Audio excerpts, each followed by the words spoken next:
ਸਤਿ ਸ਼੍ਰੀ ਅਕਾਲ ਦੋਸਤੋ, ਤੁਸੀਂ ਦੇਖ ਰਹੇ ਹੋ ਪੁਆਧੀ ਟੀਵੀ। मैं हाँ ਧਨਵੰਤ ਸਿੰਘ ਕੁਮਾਰ। ਦੋਸਤੋ, ਕਿਸਾਨੀ ਜਿਹੜਾ ਸੰਘਰਸ਼ ਹੈ ਉਹ ਇਸ ਵਕਤ ਪੂਰੇ ਸਿਖਰਾਂ ਤੇ ਹੈ, ਕਿਉਂਕਿ 2022 ਦੀਆਂ ਜਿਹੜੀਆਂ ਵਿਧਾਨ ਸਭਾ ਦੀਆਂ ਚੋਣਾਂ ਵੀ ਸਿਖਰਾਂ ਤੇ ਨੇ। ਤੇ ਦੂਜੇ ਪਾਸੇ ਜਿਹੜਾ ਕਿ ਲੋਕਾਂ ਦੇ ਵਿੱਚ ਉਤਸੁਕਤਾ ਪੂਰੀ ਹੈ ਕਿ ਇਹ ਸੰਘਰਸ਼ ਹੈ ਜਿਹੜਾ ਇੰਨਾ ਲੰਬਾ ਸਮਾਂ ਹੋ ਗਿਆ ਚੱਲਦੇ ਨੂੰ, ਤੇ ਹੁਣ ਤੱਕ ਸੰਘਰਸ਼ ਕਿੱਥੋਂ ਤੱਕ ਪਹੁੰਚਿਆ।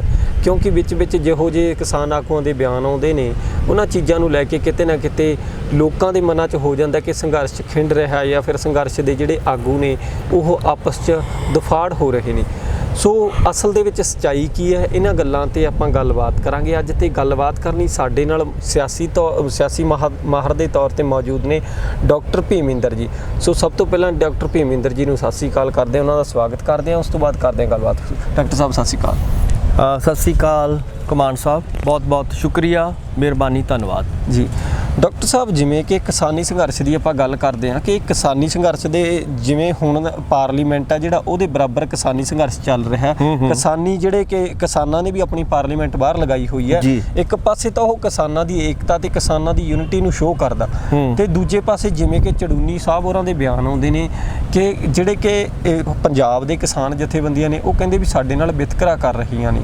ਤਾਂ ਕਿਤੇ ਨਾ ਕਿਤੇ ਕਿਸਾਨੀ ਸੰਘਰਸ਼ ਦੇ ਵਿੱਚ ਜਿਹੜੀਆਂ ਇਹ ਗੱਲਾਂ ਨੇ, ਕਿਤੇ ਸੰਘਰਸ਼ ਵਿੱਚੋਂ ਟੁੱਟ ਤਾਂ ਨਹੀਂ ਰਿਹਾ ਜੀ? ਕਮਾਨ ਸਾਹਿਬ ਦੇਖੋ, ਜਦੋਂ ਅਸੀਂ ਕਿਸਾਨੀ ਸੰਘਰਸ਼ ਨੂੰ ਸਮਝਦੇ ਹਾਂ ਜੀ, ਤਾਂ ਤੁਸੀਂ ਦੇਖੋਗੇ ਕਿ ਲਗਭਗ 8 ਮਹੀਨੇ ਤੋਂ ਵੱਧ ਦਾ ਸਮਾਂ ਹੋ ਗਿਆ ਦਿੱਲੀ ਦੀਆਂ ਬਰੂਹਾਂ ਤੇ ਬੈਠੇ ਆ ਕਿਸਾਨ ਸਾਡੇ ਜੀ। ਤੁਸੀਂ ਇੱਥੋਂ ਅੰਦਾਜ਼ਾ ਲਾਓ ਕਿ ਇਹ ਜੇ 8 ਮਹੀਨੇ ਇਹਨਾਂ ਨੂੰ ਹੋ ਚੁੱਕੇ ਨੇ, 8 ਮਹੀਨਿਆਂ ਤੋਂ ਵੱਧ ਹੋ ਚੁੱਕਿਆ, ਔਰ ਖ਼ਾਸ ਤੌਰ ਤੇ 500 ਤੋਂ ਉੱਪਰ ਸਾਡਾ ਕਿਸਾਨ ਜਿਹੜਾ ਹੈਗਾ ਸ਼ਹੀਦ ਹੋ ਚੁੱਕਿਆ ਹੈ। ਜੇ ਅੱਜ ਅਸੀਂ ਇਹਦਾ ਐਨਾਲਿਸਿਸ ਕਰਦੇ ਹਾਂ ਤਾਂ ਇਹਦਾ ਮਤਲਬ ਇਹੀ ਹੈ ਕਿ ਇਹ ਸੰਘਰਸ਼ ਜਿਹੜਾ ਹੈਗਾ ਦਿਨੋਂ ਦਿਨ ਵੱਧ ਰਿਹਾ। ਔਰ ਇਕੱਲਾ ਇਹ ਨਹੀਂ ਕਿ ਪੰਜਾਬ ਦੇ ਵਿੱਚ ਜਾਂ ਹਰਿਆਣੇ ਦੇ ਵਿੱਚ ਜਾਂ ਉੱਤਰਾਖੰਡ ਦੇ ਵਿੱਚ, ਤੁਸੀਂ ਦੇਖੋਗੇ ਕਿ ਪਿਛਲੇ ਦਿਨਾਂ ਦੇ ਵਿੱਚ ਤਾਮਿਲਨਾਡੂ ਤੋਂ ਵੀ ਜਥੇ ਆਉਂਦੇ ਰਹੇ ਆ, ਸਾਊਥ ਤੋਂ ਵੀ ਜਥੇ ਆਉਂਦੇ ਰਹੇ ਆ, ਅਸਾਮ ਤੋਂ ਵੀ ਜਥੇ ਆਉਂਦੇ ਰਹੇ ਆ, ਔਰ ਵੱਖ-ਵੱਖ ਸਟੇਟਾਂ ਤੋਂ ਵੀ ਜਿਹੜਾ ਹੈਗਾ ਦਿੱਲੀ ਦੇ ਵਿੱਚ ਜਥੇ ਆ ਕੇ ਆਪਣਾ ਸੰਘਰਸ਼ ਕਰ ਰਹੇ ਆ। ਸੋ ਮੇਰਾ ਕਹਿਣ ਦਾ ਮਤਲਬ ਹੈ ਕਿ ਸੰਘਰਸ਼ ਦਿਨੋਂ ਦਿਨ ਵੱਧ ਰਿਹਾ ਹੈ। ਇਸ ਵੇਲੇ ਜਿਹੜਾ ਇਹ ਸੰਘਰਸ਼ ਹੈ ਅੰਤਰਰਾਸ਼ਟਰੀ ਪੱਧਰ ਦੀ ਜਿਹੜੀ ਇਹਦੀ ਪ੍ਰਸ਼ੰਸਾ ਹੈ ਉਹ ਹੋ ਰਹੀ ਹੈ। ਔਰ ਇੱਥੋਂ ਅੰਦਾਜ਼ਾ ਇਹ ਲਾਇਆ ਜਾ ਰਿਹਾ ਕਿ ਜਿਉਂ-ਜਿਉਂ ਹੋਰ ਜਥੇਬੰਦੀਆਂ ਨੇ, ਬਾਕੀ ਜਥੇਬੰਦੀਆਂ ਉਹ ਵੀ ਇਹਦੇ ਨਾਲ ਜੁੜਨਾ ਚਾਹੁੰਦੀਆਂ ਨੇ। ਖਾਸ ਤੌਰ ਤੇ ਤੁਸੀਂ ਆੜ੍ਹਤੀਏ ਦੇਖ ਲਓ ਔਰ ਦੁਕਾਨਦਾਰ ਦੇਖ ਲਓ, ਜਾਂ ਜਿਹੜੇ ਆਮ ਲੋਕ ਨੇ, ਆਮ ਸਧਾਰਨ ਲੋਕ ਨੇ, ਉਹ ਵੀ ਕਿਸਾਨੀ ਸੰਘਰਸ਼ ਨਾਲ ਇਸ ਲਈ ਜੁੜ ਰਹੇ ਨੇ ਕਿਉਂਕਿ ਉਹਨਾਂ ਨੂੰ ਲੱਗਦਾ ਹੈ ਕਿ ਰੋਟੀ ਜਿਹੜੀ ਹੈਗੀ ਆ ਉਹ ਤਾਂ ਅਸੀਂ ਖਾਣੀ ਹੈ, ਔਰ ਰੋਟੀ ਕੌਣ ਪੈਦਾ ਕਰਦਾ? ਕਿਸਾਨ ਪੈਦਾ ਕਰਦਾ। ਸੋ ਇਸ ਕਰਕੇ ਜਿਹੜਾ ਵੀ ਬੰਦਾ ਰੋਟੀ ਖਾਂਦਾ ਹੈ, ਅੰਨ ਖਾਂਦਾ ਹੈ, ਤਾਂ ਲਾਜ਼ਮੀ ਤੌਰ ਤੇ ਉਹ ਇਸ ਸੰਘਰਸ਼ ਨਾਲ ਜੁੜਿਆ ਹੋਇਆ। ਤੁਸੀਂ ਪਿਛਲੇ ਦਿਨਾਂ 'ਚ ਦੇਖਿਆ ਹੋਵੇਗਾ ਕਿ ਬੱਚੇ ਜਿਹੜੇ ਨੇ 2-2, 4-4 ਸਾਲ ਦੇ ਬੱਚੇ ਤੋਂ ਲੈ ਕੇ ਬਜ਼ੁਰਗਾਂ ਤੱਕ, 100-100 ਸਾਲ ਤੱਕ ਦੇ ਜਿਹੜੇ ਬਜ਼ੁਰਗ ਨੇ ਉਹ ਇਹਦੇ ਨਾਲ ਜੁੜ ਚੁੱਕੇ ਨੇ। ਔਰ ਇਕੱਲਾ ਇਹ ਨਹੀਂ ਵੀ ਇਕੱਲੇ ਕਿਸਾਨ ਨੇ, ਸਾਡੀਆਂ ਮਾਵਾਂ, ਧੀਆਂ, ਭੈਣਾਂ ਜਿਹੜੀਆਂ ਨੇ, ਬਜ਼ੁਰਗ, ਸਾਰੇ ਜਿਹੜੇ ਲੋਕ ਨੇ, ਕਹਿਣ ਦਾ ਮਤਲਬ ਹੈ ਹਰ ਤਰ੍ਹਾਂ ਦਾ ਤਬਕਾ, ਹਰ ਤਰ੍ਹਾਂ ਦੇ ਜਾਤਾਂ, ਹਰ ਤਰ੍ਹਾਂ ਦੇ ਵਰਗ ਜਿਹੜੇ ਨੇ ਇਸ ਸੰਘਰਸ਼ ਨਾਲ ਜੁੜੇ ਹੋਏ ਨੇ। ਸੋ ਮੈਨੂੰ ਇਹ ਲੱਗਦਾ ਹੈ ਕਿ ਕਿਸੇ ਨੂੰ ਵੀ ਘਬਰਾਉਣ ਦੀ ਲੋੜ ਨਹੀਂ ਹੈ। ਸੰਘਰਸ਼ ਜਿਹੜਾ ਹੈਗਾ ਉੱਪਰ ਇਹਦਾ ਗ੍ਰਾਫ ਜਾ ਰਿਹਾ, ਔਰ ਜਿਵੇਂ ਤੁਸੀਂ ਕਹਿ ਰਹੇ ਹੋ, ਇਸ਼ਾਰਾ ਕਰ ਰਹੇ ਹੋ, ਥੋੜ੍ਹੀਆਂ ਬਹੁਤ ਹੋ ਸਕਦਾ ਹੈ ਕਿ ਕੋਈ ਬੰਦਾ ਛੱਡ ਜੇ, 10 ਜੇ ਇੱਕ ਛੱਡੇਗਾ 10 ਨਵੇਂ ਵੀ ਆਉਣਗੇ। ਸੋ ਇਸ ਕਰਕੇ ਕੋਈ ਹੋ ਸਕਦਾ ਹੈ ਕਿ ਕੋਈ ਲੀਡਰਸ਼ਿਪ ਜਿਹੜੀ ਹੈਗੀ ਹੈ ਵਿੱਚ ਵਿਚਾਲੇ ਉਹਨਾਂ ਨੂੰ ਲੱਗਦਾ ਹੈ ਕਿ ਉਹਦੀ ਵਿਚਾਰਧਾਰਾ ਨਾਲ ਮੇਲ ਖਾਂਦੀ ਹੋਵੇ, ਪਰ ਇਹਦਾ ਮਤਲਬ ਇਹ ਨਹੀਂ ਕਿ ਇਹਦੇ ਨਾਲ ਇਸ ਸੰਘਰਸ਼ ਦੇ ਉੱਤੇ ਕੋਈ ਅਸਰ ਪੈ ਜਾਏਗਾ, ਇਹ ਸੰਘਰਸ਼ ਟੁੱਟ ਜਾਏਗਾ। ਇੱਦਾਂ ਦੀ ਨਹੀਂ ਹੋਏਗੀ ਸੰਭਾਵਨਾ। ਇਹ ਸੰਘਰਸ਼ ਕਿਉਂਕਿ ਹੁਣ ਇਹ ਆਪਣੀ ਪੀਕ 'ਤੇ, ਜਿਵੇਂ ਤੁਸੀਂ ਕਹਿ ਰਹੇ ਹੋ, ਸਿਖਰ 'ਤੇ ਹੈ, ਔਰ ਇਹ ਸਿਖਰ 'ਤੇ ਹੋਰ ਵਧੇਗਾ, ਔਰ ਅਖੀਰ ਨੂੰ ਜਿਹੜਾ ਹੈਗਾ ਹੋ ਸਕਦਾ ਹੈ ਕਿ ਲੰਬਾ ਚਲਾ ਜਾਏ, ਪਰ ਇਹਦੇ ਨਾਲ ਆਖਰ ਨੂੰ ਜਿੱਤ ਜਿਹੜੀ ਹੋਏਗੀ ਉਹ ਕਿਸਾਨਾਂ ਦੀ ਜਿੱਤ ਹੋਏਗੀ, ਔਰ ਬਹੁਤ ਛੇਤੀ ਹੋਏਗੀ। 22 ਦੀਆਂ ਚੋਣਾਂ ਤੋਂ ਵੀ ਹੋ ਸਕਦਾ ਪਹਿਲਾਂ ਹੋ ਸਕਦੀ ਹੈ। ਜੇਕਰ ਇਹ 22 ਦੀਆਂ ਚੋਣਾਂ ਤੱਕ ਪਹੁੰਚਦਾ ਵੀ ਹੈ ਤਾਂ ਵੀ ਇਹ ਬੀਜੇਪੀ ਨੂੰ ਬਹੁਤ ਵੱਡਾ ਨੁਕਸਾਨ ਪਹੁੰਚਾ ਕੇ ਫਿਰ ਖਤਮ ਹੋਏਗਾ। ਜੀ ਮਾਨ ਸਾਹਿਬ। ਜੀ ਡਾਕਟਰ ਸਾਹਿਬ, ਇੱਕ ਦੇਖੋ ਕਿਸਾਨ ਸੰਘਰਸ਼ ਦੇ ਜੇ ਮੌਜੂਦਾ ਹਾਲਾਤਾਂ ਦੀ ਗੱਲ ਕਰੀਏ, ਮੌਜੂਦਾ ਹਾਲਾਤਾਂ ਦੇ ਵਿੱਚ ਕੀ ਹੈ ਕਿ ਚੜੂਨੀ ਸਾਹਿਬ ਹੋਰੇ ਬਾਰ-ਬਾਰ ਇੱਕ ਤਾਂ ਸਿਆਸਤ ਦੇ ਵਿੱਚ ਕਿਸਾਨਾਂ ਨੂੰ ਆਉਣ ਬਾਰੇ ਕਹਿੰਦੇ ਨੇ, ਤੇ ਦੂਜੇ ਪਾਸੇ ਜਿਹੜੇ ਦਾਦੂਵਾਲ ਹੋਰੀ ਨੇ ਉਹਨਾਂ ਨੇ ਜਿਹੜੇ ਕਿ ਬੀਜੇਪੀ ਦੇ ਨੇਤਾਵਾਂ ਨੂੰ ਆਪਣੇ ਪਿੰਡ 'ਚ ਸੱਦਦੇ ਨੇ, ਜਿਹਦਾ ਕਿਸਾਨਾਂ ਵੱਲੋਂ ਵਿਰੋਧ ਕੀਤਾ ਜਾਂਦਾ। ਉਸ ਤੋਂ ਬਾਅਦ ਕਿਸਾਨਾਂ ਦੇ ਪਰਚੇ ਵੀ ਹੁੰਦੇ ਨੇ। ਕਿਸਾਨਾਂ ਦੇ ਪਰਚੇ ਹੋਣ ਤੋਂ ਬਾਅਦ ਹੁਣ ਜਦੋਂ ਚੜੂਨੀ ਸਾਹਿਬ ਹੋਰੀ ਕਹਿੰਦੇ ਨੇ ਕਿ ਜੇ ਦਾਦੂਵਾਲ ਨੇ ਆਪਣੇ ਇਹ ਪਰਚੇ ਵਾਪਸ ਨਾ ਲਏ, ਕਿਸਾਨਾਂ ਤੋਂ ਮਾਫੀ ਨਾ ਮੰਗੀ, ਤਾਂ ਉਹਨਾਂ ਨੂੰ ਕਿਸਾਨ ਵਿਰੋਧੀ ਤੇ ਬੀਜੇਪੀ ਦਾ ਏਜੰਟ ਸਮਝਿਆ ਜਾਵੇਗਾ। ਤੇ ਦੂਜੇ ਪਾਸੇ ਫਿਰ ਦਾਦੂਵਾਲ ਹੋਰੀ ਚੜੂਨੀ ਸਾਹਿਬ ਹੋਰਾਂ ਨੂੰ ਕਹਿੰਦੇ ਨੇ ਕਿ ਤੁਸੀਂ ਸਿਆਸਤ 'ਚ ਆਉਣਾ ਚਾਹੁੰਦੇ ਹੋ, ਇਸ ਕਰਕੇ ਤੁਸੀਂ ਇਸ ਸੰਘਰਸ਼ ਨਾਲ ਜੁੜਿਓ। ਮਤਲਬ ਇੱਕ ਦੂਜੇ ਤੇ ਇਲਜ਼ਾਮ ਸ਼ੁਰੂ ਹੋ ਗਏ। ਕੀ ਕਹਿਣਾ ਚਾਹੋਗੇ ਕਿ ਜਿਹੜੇ ਦਾਦੂਵਾਲ ਦੀ ਐਂਟਰੀ ਸੀ ਕਿਸਾਨ ਸੰਘਰਸ਼ ਦੇ ਵਿੱਚ, ਉਹ ਕਿਸ ਤਰ੍ਹਾਂ ਦਾ ਮਤਲਬ ਅਸਰ ਕਰੂਗੀ? ਉਹ ਘੁਮਾਣ ਸਾਹਿਬ, ਜਿਹੜੀ ਇਹ ਐਂਟਰੀਆਂ ਨੇ, ਇਹ ਇਕੱਲਾ ਇਹਨੂੰ ਸਮਝਣ ਦੀ ਇਹ ਗੱਲ ਹੈ ਕਿ ਇਹ ਐਂਟਰੀਆਂ ਇਹ ਨਹੀਂ ਕਿ ਆਹ ਹੁਣੀ ਹੋ ਰਹੀਆਂ ਨੇ ਜੀ। ਜਦੋਂ ਤੋਂ ਇਹ ਸੰਘਰਸ਼ ਸ਼ੁਰੂ ਹੋਇਆ ਜੀ, ਤੁਸੀਂ ਇਹਦੇ 'ਚ ਦੇਖ ਲਓ ਕਿ ਅਲੱਗ-ਅਲੱਗ, ਜੇ ਮੈਂ ਤੁਹਾਨੂੰ ਗਿਣਾਉਣ ਲੱਗ ਜਾਂ, ਕਿਸੇ ਵੇਲੇ ਬੀਜੇਪੀ ਨੇ ਕੀ ਕਿਹਾ ਸੀਗਾ ਕਿ ਇਹ ਤਾਂ ਅੱਤਵਾਦੀ ਨੇ ਕਿਸਾਨ ਜਿਹੜੇ ਨੇ, ਔਰ ਬਾਅਦ ਦੇ ਵਿੱਚ ਕਿਹਾ ਕਿ ਇਹ ਤਾਂ ਨਕਸਲਾਈਟ ਨੇ, ਬਾਅਦ ਦੇ ਵਿੱਚ ਕਿਹਾ ਕਿ ਇਹ ਤਾਂ ਖਾਲਿਸਤਾਨੀ ਨੇ, ਬਾਅਦ ਦੇ ਵਿੱਚ ਇਹ ਕਿਹਾ ਕਿ ਇਹ ਤਾਂ ਸਿਰਫ ਪੰਜਾਬ ਦੇ ਲੋਕ ਹੀ ਨੇ, ਬਾਅਦ 'ਚ ਇਹ ਹੈ ਕਿ ਪੰਜਾਬ ਤੇ ਹਰਿਆਣਾ ਵਾਲੇ ਨੇ, ਉਦੋਂ ਬਾਅਦ ਕਹਿਣ ਲੱਗੇ ਜੀ ਇਹ ਤਾਂ ਯੂਪੀ ਵਾਲੇ ਵਿੱਚ ਨਾਲ ਰਲ ਗਏ ਜੀ, ਫਿਰ ਕਹਿਣਗੇ ਉੱਤਰਾਖੰਡ ਵਾਲੇ। ਕਹਿਣ ਦਾ ਮਤਲਬ ਹੈ ਕਿ ਲਗਾਤਾਰ ਇਹਦੇ ਵਿੱਚ ਦਖਲ ਅੰਦਾਜ਼ੀ ਹੁੰਦੀ ਰਹੀ ਹੈ, ਔਰ ਇਹਦੇ ਤੋਂ ਉਹਦੇ ਬਾਵਜੂਦ ਇਹ ਮੋਰਚਾ ਜਿਹੜਾ ਹੈਗਾ ਫਤਿਹ ਕਰਦਾ ਗਿਆ, ਔਰ ਇੱਕ ਤੋਂ ਬਾਅਦ ਇੱਕ ਜਿਹੜੀਆਂ ਨੇ ਇਸ ਮੋਰਚੇ ਦੀਆਂ ਪ੍ਰਾਪਤੀਆਂ ਆਪਾਂ ਕਹਿ ਸਕਦੇ ਹਾਂ ਹੁੰਦੀਆਂ ਰਹੀਆਂ ਨੇ। ਸੋ ਕਹਿਣ ਦਾ ਮਤਲਬ ਹੈ ਕਿ ਜਿੰਨਾ ਬੀਜੇਪੀ ਇਹਦੇ ਵਿੱਚ ਜਿਹੜੀ ਹੈਗੀ ਹੈ ਇਹਦੇ ਉੱਤੇ ਪ੍ਰੈਸ਼ਰ ਬਣਾਉਣ ਦੀ ਕੋਸ਼ਿਸ਼ ਕਰੇਗੀ, ਇਹਦੇ ਵਿੱਚ ਆਪਣੇ ਬੰਦੇ ਇੰਟਰਵੀਨ ਕਰਨ ਦੀ, ਉਹਦੇ ਵਿੱਚ ਦਾਖਲ ਕਰਾਉਣ ਦੀ ਕੋਸ਼ਿਸ਼ ਕਰੇਗੀ, ਉਨੇ ਹੀ ਲੋਕ ਜਿਹੜੇ ਨੇ ਸਮਝ ਜਾਣਗੇ। ਲੋਕ ਇਸ ਵੇਲੇ ਤੁਹਾਨੂੰ ਯਾਦ ਹੋਏਗਾ ਕਿ 26 ਜਨਵਰੀ ਦੀ ਜਿਹੜੀ ਘਟਨਾ ਸੀਗਾ ਜੀ, ਔਰ ਦੀਪ ਸਿੱਧੂ ਨੇ ਜਿਸ ਕਿਸਮ ਦੇ ਨਾਲ ਉੱਥੇ ਜਾ ਕੇ, ਉਹ ਵੀ ਆਪਾਂ ਨੂੰ ਪਤਾ ਹੈ ਕਿ ਬੀਜੇਪੀ ਦਾ ਸਾਰਾ ਕਰਵਾ ਰਹੀ ਸੀ ਪਿੱਛੇ, ਸਾਰਾ ਸ਼ਕਤੀ ਉਹਦੀ ਸੀਗੀ। ਸੋ ਉਦੋਂ ਉਹਨਾਂ ਨੇ ਕਰਾਉਣ ਦੀ ਕੋਸ਼ਿਸ਼ ਕੀਤੀ, ਪਰ ਉਹਦੇ ਵਿੱਚੋਂ ਵੀ ਮੋਰਚਾ ਜਿਹੜਾ ਹੈਗਾ ਦੁਬਾਰਾ ਫਿਰ ਉਸ ਤੋਂ ਵੱਧ ਤਾਕਤ ਨਾਲ ਸਾਹਮਣੇ ਆਇਆ। ਔਰ ਖਾਸ ਤੌਰ ਤੇ ਟਕੈਤ ਸਾਹਿਬ ਨੂੰ ਆਪਾਂ ਜ਼ਰੂਰ ਅੱਜ ਗੱਲ ਉਹਨਾਂ ਦੀ ਕਰਨੀ ਚਾਹੀਦੀ ਹੈ ਕਿ 26 ਜਨਵਰੀ ਵਾਲੇ ਦਿਨ ਔਰ ਉਦੋਂ ਬਾਅਦ ਜਿਹੜਾ ਹੈਗਾ ਟਕੈਤ ਸਾਹਿਬ ਨੇ ਆ ਕੇ ਮੋਰਚੇ ਨੂੰ ਕਿਵੇਂ ਸੰਭਾਲਿਆ, ਇਹ ਆਪਾਂ ਸਾਰੇ ਜਾਣਦੇ ਹਾਂ। ਸੋ ਤੁਸੀਂ ਦੇਖੋਗੇ ਕਿ ਅਗਲੇ ਦਿਨਾਂ ਦੇ ਵਿੱਚ ਵੀ ਜਿਹੜਾ ਹੈਗਾ ਇੱਦਾਂ ਦੀਆਂ ਕੋਸ਼ਿਸ਼ਾਂ ਹੋਣਗੀਆਂ।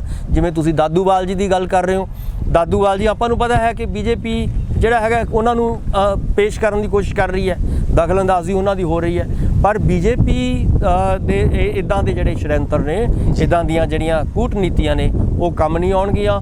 ਲਗਾਤਾਰ ਲੋਕ ਉਹਨਾਂ ਦਾ ਵਿਰੋਧ ਕਰ ਰਹੇ ਨੇ, ਕਿਸਾਨ ਉਹਨਾਂ ਦਾ ਵਿਰੋਧ ਕਰ ਰਹੇ ਨੇ, ਇੱਥੋਂ ਤੱਕ ਕਿ ਚੜੂਨੀ ਸਾਹਿਬ ਵੀ ਜਿਹੜੇ ਮੰਨੇ ਜਾਂਦੇ ਨੇ ਕਿ ਕਿਤੇ ਨਾ ਕਿਤੇ ਕੋਈ ਗੜਬੜ ਕਰਨ ਦੀ ਕੋਸ਼ਿਸ਼ ਕਰ ਰਹੇ ਨੇ, ਉਹ ਵੀ ਉਹਨਾਂ ਦਾ ਵਿਰੋਧ ਕਰ ਰਹੇ ਨੇ। ਸੋ ਇੱਦਾਂ ਦੀਆਂ ਘਟਨਾਵਾਂ ਤਾਂ ਵਾਪਰਦੀਆਂ ਹੁੰਦੀਆਂ ਨੇ, ਪਰ ਇੱਦਾਂ ਦੀਆਂ ਘਟਨਾਵਾਂ ਦੇ ਨਾਲ ਜੇ ਆਪਾਂ ਕਹੀਏ ਕਿ ਇਹ ਸੰਘਰਸ਼ ਨੂੰ ਦੇ ਉੱਤੇ ਠੇਸ ਪਹੁੰਚੇਗੀ ਜਾਂ ਇਹਦੇ ਨਾਲ ਕੋਈ ਦਿੱਕਤ ਆ ਜਾਏਗੀ, ਇਹ ਨਹੀਂ ਹੈ। ਇਹਦੇ ਵਿੱਚੋਂ ਹੁਣ ਇਹ ਨਿਕਲ ਚੁੱਕਿਆ। ਹੁਣ ਇਹ ਇੱਦਾਂ ਦੀਆਂ ਸਮੱਸਿਆਵਾਂ ਚੋਂ, ਇੱਦਾਂ ਦੇ ਸੰਕਟਾਂ ਚੋਂ ਇਹ ਮੋਰਚਾ ਜਿਹੜਾ ਹੈਗਾ ਅੱਗੇ ਜਾ ਚੁੱਕਿਆ। ਹੁਣ ਇਹ ਅੰਤਰਰਾਸ਼ਟਰੀ ਮੋਰਚਾ ਹੈ, ਇਹ ਹੁਣ ਜਿੱਤ ਤੋਂ ਬਿਨਾਂ ਜਿਹੜਾ ਹੈਗਾ ਵਾਪਸ ਨਹੀਂ ਆਏਗਾ ਇਹਦੇ ਨਾਲ, ਕਿਉਂਕਿ ਹੁਣ ਲੋਕ ਜੁੜੇ ਹੋਏ ਨੇ ਇਹਦੇ ਨਾਲ। ਹੁਣ ਇਕੱਲਾ ਕਿਸਾਨੀ ਜੁੜੀ ਨਹੀਂ ਹੋਈ, ਇਹਦੇ ਨਾਲ ਆਮ ਸਧਾਰਨ ਬੰਦੇ, ਜਿਵੇਂ ਆਪਾਂ ਪਹਿਲਾਂ ਕਹਿ ਰਹੇ ਹਾਂ, ਉਹ ਜੁੜੇ ਹੋਏ ਨੇ।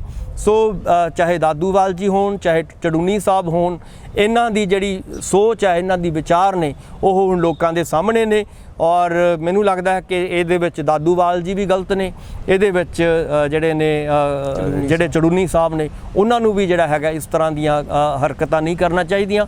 ਕਿਉਂਕਿ ਇਸ ਵੇਲੇ ਮਕਸਦ ਕੀ ਹੈ ਘੁਮਾਣ ਸਾਹਿਬ, ਇਸ ਵੇਲੇ ਮਕਸਦ ਇਹੀ ਹੈ ਕਿ ਇੱਕੋ ਇੱਕ ਮਕਸਦ ਹੈ ਕਿ ਇਹ 3 ਕਾਲੇ ਕਾਨੂੰਨ ਕਿਵੇਂ ਵਾਪਸ ਹੋਣ, ਔਰ 3 ਕਾਲੇ ਕਾਨੂੰਨ ਦੇ ਨਾਲ ਅਸੀਂ ਕਹਿ ਸਕਦੇ ਹਾਂ ਕਿ ਜਿਹੜੀ MSP ਵਾਲਾ ਨਵਾਂ ਕਾਨੂੰਨ ਹੈ ਉਹ ਕਿਵੇਂ ਲਿਆਂਦਾ ਜਾ ਸਕੇ। ਸੋ ਕਹਿਣ ਦਾ ਮਤਲਬ ਹੈ ਕਿ ਇਸ ਨੂੰ ਅੱਗੇ ਲਿਆਉਣਾ ਚਾਹੀਦਾ ਔਰ ਇਸ ਦੇ ਉੱਤੇ ਫੋਕਸ ਕਰਨਾ ਚਾਹੀਦਾ। ਔਰ ਜਿੱਥੋਂ ਤੱਕ ਚੜੂਨੀ ਸਾਹਿਬ ਦੀ ਗੱਲ ਹੈ, ਉਹਨਾਂ ਨੂੰ ਆਪਣੀ ਜਿਹੜੀ ਹੈਗੀ ਆ, ਜਿਹੜੀ ਉਹਨਾਂ ਦੀ ਸੋਚ ਹੈ, ਵਿਚਾਰਧਾਰਾ ਹੈ ਕਿ ਇਹਨਾਂ ਨੂੰ, ਕਿਸਾਨਾਂ ਨੂੰ ਅੱਗੇ ਆਉਣਾ ਚਾਹੀਦਾ, ਚੋਣਾਂ ਲੜਨਾ ਚਾਹੀਦਾ, ਉਹ ਉਹਨਾਂ ਨੂੰ ਅੱਗੇ ਮੌਕਾ ਮਿਲੇਗਾ ਉਹਨਾਂ ਨੂੰ। ਪਰ ਉਸ ਤੋਂ ਪਹਿਲਾਂ ਜਿੰਨੀ ਦੇਰ ਇਹ ਕਾਲੇ ਕਾਨੂੰਨ ਵਾਪਸ ਨਹੀਂ ਹੁੰਦੇ, ਉਨੀ ਦੇਰ ਇੱਕੋ ਗੱਲ ਦੇ ਉੱਤੇ ਫੋਕਸ ਕਰਨਾ ਚਾਹੀਦਾ ਹੈ। ਔਰ ਉਹ ਡਾਕਟਰ ਸਾਹਿਬ, ਇੱਥੇ ਸਵਾਲ ਪੈਦਾ ਹੁੰਦਾ ਹੈ ਕਿ ਜੇਕਰ ਚੜੂਨੀ ਸਾਹਿਬ ਦੀ ਸੋਚ ਦੇ ਮੁਤਾਬਕ ਕਿਸਾਨਾਂ ਦੇ ਹੱਥ 'ਚ ਸੱਤਾ ਨਹੀਂ ਆਵੇਗੀ, ਤਾਂ ਫਿਰ ਕਿਸਾਨ ਨੇ ਜਿਹੜੇ ਉਹ ਫੈਸਲੇ ਲੈਣ ਦੇ ਕਾਬਿਲ ਕਿਵੇਂ ਹੋਣਗੇ? ਬਹੁਤ ਅੱਛਾ ਸਵਾਲ ਹੈ ਤੁਹਾਡਾ। ਮੈਂ ਇਹੀ ਕਹਿਣਾ ਕਿ ਦੇਖੋ, ਇਸ ਵੇਲੇ ਲੜਾਈ ਕੀ ਹੈ? ਇਸ ਵੇਲੇ ਲੜਾਈ ਹੈਗੀ ਆ 3 ਕਾਲੇ ਕਾਨੂੰਨਾਂ ਦੀ। ਜਦੋਂ ਤੁਹਾਡੇ ਕੋਲੇ ਸੱਤਾ ਆਉਂਦੀ ਹੈ, ਸੱਤਾ ਤੁਹਾਡੇ ਕੋਲੇ ਕਦੋਂ ਆ ਗਈ? ਮੰਨ ਲਓ ਆਪਾਂ ਕਹਿੰਦੇ ਆ ਕਿ ਚੜੂਨੀ ਸਾਹਿਬ ਕਹਿੰਦੇ ਨੇ ਕਿ ਪੰਜਾਬ 'ਚ ਚੋਣਾਂ ਲੜੋ, ਮੰਨ ਲਓ ਤੁਹਾਡੀ ਗੱਲ ਮੰਨ ਲੈਂਦੇ ਆ ਕਿ ਮੰਨ ਲਓ ਤੁਹਾਨੂੰ ਉਦੋਂ ਵੀ ਆਪਾਂ ਅੱਗੇ ਜਾਂਦੇ ਆ ਕਿ ਪੰਜਾਬ ਦੇ ਵਿੱਚ ਕਿਸਾਨਾਂ ਦੀ ਸਰਕਾਰ ਬਣ ਜਾਂਦੀ ਹੈ, ਮੰਨ ਲਓ, ਠੀਕ ਹੈ ਨਾ। ਕੀ ਜਿਹੜੀ ਸਟੇਟ ਦੀ ਸਰਕਾਰ ਹੋਏਗੀ, ਕੀ ਇਹ ਕੇਂਦਰ ਦੇ ਕਾਨੂੰਨ ਜਿਹੜੇ ਨੇ ਉਹਨੂੰ ਰੱਦ ਕਰ ਦੇਗੀ? ਉਹਦੇ ਕੋਲੇ ਤਾਕਤ ਹੋਏਗੀ? ਨਹੀਂ ਹੋਏਗੀ। ਸੋ ਮੇਰਾ ਕਹਿਣ ਦਾ ਮਤਲਬ ਹਜੇ ਸਮਾਂ ਨਹੀਂ ਹੈ, ਹਜੇ ਸਮਾਂ ਇਹੀ ਹੈ, ਇਹੀ ਮੰਗ ਕਰ ਰਿਹਾ ਹੈ ਕਿ ਅਸੀਂ ਸਾਰੇ ਮਿਲ ਕੇ ਆਪਣੀ ਜਿਹੜੀ ਤਾਕਤ ਹੈ, ਆਪਣੀ ਜਿਹੜੀ ਫੋਕਸ ਹੈ, ਉਹ ਕਿਹਦੇ ਉੱਤੇ ਕਰਨਾ ਚਾਹੀਦਾ ਹੈ? ਇਹ 3 ਕਾਲੇ ਕਾਨੂੰਨਾਂ ਨੂੰ ਅਸੀਂ ਰੱਦ ਕਰਾਉਣਾ ਹੈ, ਠੀਕ ਹੈ ਨਾ ਕਿ ਅਸੀਂ ਹਜੇ ਫਿਲਹਾਲ ਚੋਣਾਂ ਲੜਨ, ਕਿਉਂਕਿ ਉਹਦਾ ਕਾਰਨ ਇਹੀ ਹੈ ਕਿ ਜਦੋਂ ਤੁਸੀਂ ਚੋਣਾਂ ਲੜਦੇ ਹੋ ਤੁਹਾਨੂੰ ਆਪਣੀ ਜਥੇਬੰਦੀ ਬਣਾਉਣੀ ਪੈਂਦੀ ਹੈ, ਤੁਹਾਨੂੰ ਆਪਣੇ ਜਿਹੜਾ ਹੈਗਾ ਬੂਥ ਲੈਵਲ ਤੇ ਚੋਣ ਨਿਸ਼ਾਨ ਤੁਹਾਨੂੰ ਲੈਣਾ ਹੈ। ਬਹੁਤ ਵੱਡਾ ਇੱਕ ਖਲ ਜਗਣ ਹੁੰਦਾ ਹੈ ਜਿਹੜਾ ਕਿ ਤੁਹਾਡੀ એનર્ਜੀ ਕੀ ਹੋਏਗੀ, ਤੁਹਾਡੀ એનર્ਜੀ ਦੂਜੇ ਪਾਸੇ ਸ਼ਿਫਟ ਹੋ ਜਾਏਗੀ। ਹੁਣ ਮੈਨੂੰ ਲੱਗਦਾ ਹੈ ਕਿ ਤੁਹਾਨੂੰ ਇਸ ਵੇਲੇ ਇੱਕ ਆਪਣੀ ਛੋਟੀ ਤੋਂ ਛੋਟੀ એનર્ਜੀ ਵੀ ਜਿਹੜੀ ਹੈਗੀ ਹੈ ਇਹਨਾਂ 3 ਕਾਲੇ ਕਾਨੂੰਨਾਂ ਤੇ ਨੂੰ ਰੱਦ ਕਰਾਉਣ ਦੇ ਲਈ ਲਾਉਣੀ ਚਾਹੀਦੀ ਹੈ, ਨਾ ਕਿ ਆਪਣਾ ਜਿਹੜੀ ਸਾਰੀ ਤਾਕਤ ਹੈ ਉਹ ਤੁਸੀਂ ਚੋਣਾਂ ਲੜਨ ਤੇ ਲਾ ਦਿਓ। ਸੋ ਉਹਦੀ ਬਜਾਏ ਤੁਸੀਂ ਫੋਕਸ ਕਰੋ, ਪਹਿਲਾਂ ਤੁਸੀਂ ਇਹਨੂੰ ਰੱਦ ਕਰਾਓ, ਫਿਰ ਤੁਸੀਂ ਚੋਣਾਂ ਚਾਹੋ। ਮੈਂ ਨਹੀਂ ਕਹਿੰਦਾ ਵੀ ਚੋਣਾਂ 'ਚ ਨਹੀਂ ਆਉਣਾ ਚਾਹੀਦਾ, ਜਦੋਂ ਤੁਸੀਂ ਰੱਦ ਕਰਾ ਦੋਗੇ ਤੁਸੀਂ ਲੋਕਾਂ ਨੇ ਹੀਰੋ ਬਣ ਜਾਣਾ ਤੁਸੀਂ, ਔਰ ਲੋਕਾਂ ਨੇ ਆਪਣੇ ਲੀਡਰ ਇਹ ਤੁਹਾਨੂੰ ਮੰਨ ਲੈਣਾ। ਸੋ ਔਰ ਜਦੋਂ ਵੀ ਤੁਸੀਂ ਹੁਣ ਜੇ ਤੁਸੀਂ ਵਿੱਚ ਵਿਚਾਲੇ ਛੱਡ ਕੇ ਮੋਰਚੇ ਨੂੰ ਕਹੋਗੇ ਕਿ ਅਸੀਂ ਹੁਣ ਆ ਜਾਾਂਗੇ ਤਾਂ ਲੋਕਾਂ ਨੇ ਤੁਹਾਨੂੰ ਪਿੰਡਾਂ 'ਚ ਨਹੀਂ ਵੜਨ ਦੇਣਾ ਵੀ ਯਾਰ ਤੁਸੀਂ ਉੱਥੇ ਲੋਕ ਤਾਂ ਉੱਥੇ ਲੜ ਰਹੇ ਨੇ, ਤੁਸੀਂ ਪਿੰਡਾਂ 'ਚ ਵੋਟਾਂ ਮੰਗਦੇ ਫਿਰਦੇ ਹੋ। ਫਿਰ ਤੁਹਾਡੇ ਔਰ ਦੂਜੀਆਂ ਪਾਰਟੀਆਂ 'ਚ ਕੀ ਫਰਕ ਪੈ ਗਿਆ? ਕੋਈ ਫਰਕ ਰਿਹਾ ਹੀ ਨਹੀਂ ਹੈ। ਇਸ ਕਰਕੇ ਮੈਨੂੰ ਇਹ ਲੱਗਦਾ ਕਿ ਚੜੂਨੀ ਸਾਹਿਬ ਨੂੰ ਇਸ ਗੱਲ ਨੂੰ ਸਮਝਣਾ ਚਾਹੀਦਾ ਔਰ ਆਪਣਾ ਫੋਕਸ ਜਿਹੜਾ ਹੈਗਾ, ਆਪਣਾ ਧਿਆਨ ਸਾਰਾ ਕੇਂਦਰਿਤ ਕਿਹਦੇ ਕਰਨਾ ਚਾਹੀਦਾ?